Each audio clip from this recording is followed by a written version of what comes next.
الرحيم.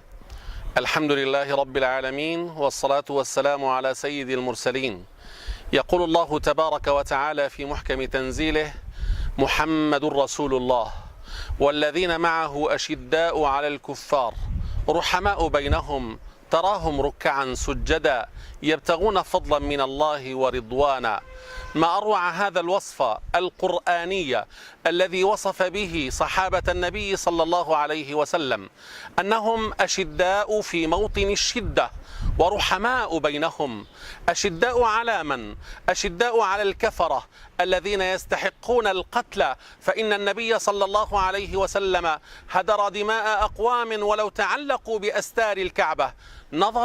إذا نظرنا إلى الجانب الآخر فإن النبي صلى الله عليه وسلم وصفه ربه سبحانه وتعالى: وما أرسلناك إلا رحمة للعالمين.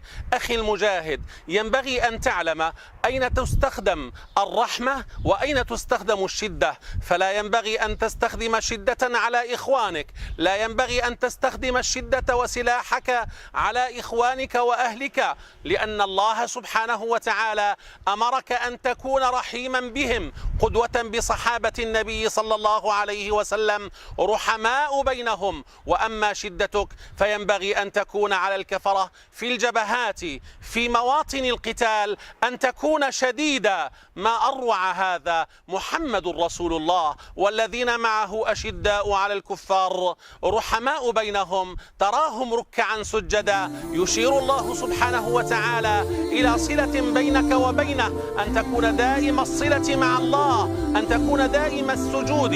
يكون الاتصال مع الله بالسجود بين يدي الله لتقوى عزيمتك وتقوى همتك بإذن الله تبارك وتعالى.